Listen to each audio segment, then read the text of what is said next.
ओम श्री साईनाथाय नमः। आज का रात्रि साईं संदेश मेरे कुछ खास बच्चों के लिए। मैं जानता हूँ कि कठिन से कठिन परिस्थिति में भी तुम मेरा नाम जाप कर रहे हो और तुम्हें मुझसे कोई भी शिकायत नहीं है।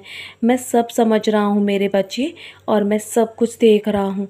तुम निश्चिंत रहो, अभी मेरी लीलाएं चल रही हैं।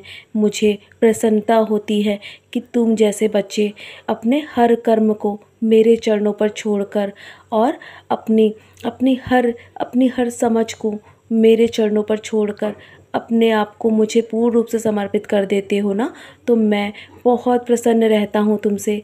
मैं जानता हूँ तुम्हारे जीवन में अभी आर्थिक परिस्थितियों से तुम्हें जूझना पड़ रहा है। तुम्हें अपनी ज़रूरतों को भी पूरा करने के लिए इधर उधर लोगों के सामने हाथ फैलाना पड़ रहा है ना, और तुम्हें मनचाही नौकरी भी नहीं मिल पा रही है।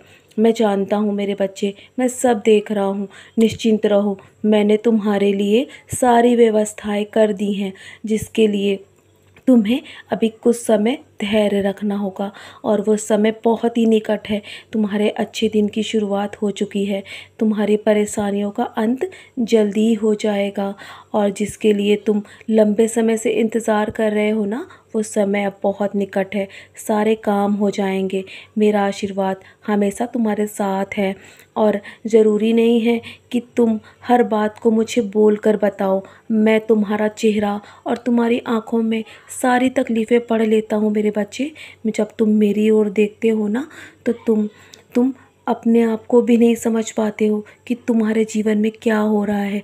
क्योंकि कभी कभी इंसान को अपने जीवन में जो कुछ भी हो रहा होता है ना, उसके बारे में इतना भ्रमित हो जाता है कि उसका मन बहुत कुछ सोचने लगता है, लेकिन वो भूल जाता है कि ये सब मेरी लीला है और मेरी इच्छा के अनुसार ही सब कुछ हो रहा है। तुम्हारे जीवन में ये जो स्थिति है ना, ये तुम्हें अभी मजबूत बनाने के लिए आई है मेरे बच्चे, ताकि तुम अपनी हर परिस्थितियों से निपट कर बाहर आ सको। तुम एक शक्तिशाली और सशक्त इंसान बन सको। व्यस्त जीवन हमेशा प्रार्थना को कठिन बनाती है, लेकिन यदि तुम हमेशा प्रार्थना करते रहोगे ना, तो तुम्हारा जीवन आसान हो जाएगा। मेरे शब्दों पर पूर्ण रूप से भरोसा करो। जल्द ही तुम्हारे जीवन से सारी समस्याएं समाप्त होती नज़र आ रही हैं मेरे बच्चे। तुम बस अपने कर्म पर ध्यान दो, और लोग तुम्हारे जीवन में जो कोई भी महत्व नहीं रखता है ना, और जो भी तुम्हारे जीवन से दूर जा चुका है, तुम उनके पीछे मत भागो। उनको कुछ ना कुछ गलतफहमी हो गई है तुम्हारे लिए। मैं जानता हूँ कि तुम्हारा दिल बहुत ही नेक है। तुम बहुत नेक इंसान हो। तुम कभी किसी का गलत नहीं सोचते हो। वो समय भी आएगा कि वो स्वयं लौटकर तुम्हारे पास आएंगे और उन्हें अपनी गलती का एहसास होगा।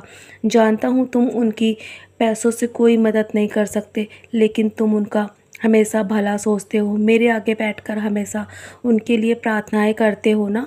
मैं सब देख रहा हूँ मेरे बच्चे, और जानता हूँ वो अभी परेशानी में चल रहे हैं। इसीलिए मेरे बच्चे, वो अभी अपनी राह से भटक चुके हैं। इसलिए उनके बारे में तुम कुछ भी मत सोचो। अपनी सोच पर हमेशा नियंत्रण रखो। जानता हूँ तुम उनसे बहुत प्रेम करते हो, और तुम्हारा प्रेम निस्वार्थ है, लेकिन उन्हें समझने में अभी समय लगेगा। क्योंकि भटकाव हर किसी के जीवन में आता है, और उतार चढ़ाव भी आता है मेरे बच्चे। तो तुम निश्चिंत रहो। तुम बस इसी प्रकार अपने लिए भी प्रार्थना करो और दूसरों के लिए भी। और तुम जब दूसरों के लिए प्रार्थना करते हो ना, तो तुम्हें अपने लिए कुछ भी मांगने की आवश्यकता नहीं पड़ेगी। तुम्हारा हर काम साकार होगा। तो चलो, बहुत रात हो गई है ना, सोने की तैयारी करो। सोने से पहले उधी का सेवन अवश्य करना। हो सके तो अपने माथे पर भी उधी का टीका करना, और मेरे 11 वचन पढ़ के ही सोना मेरे बच्चे। बाकी सब मेरे चरणों पर छोड़ दो।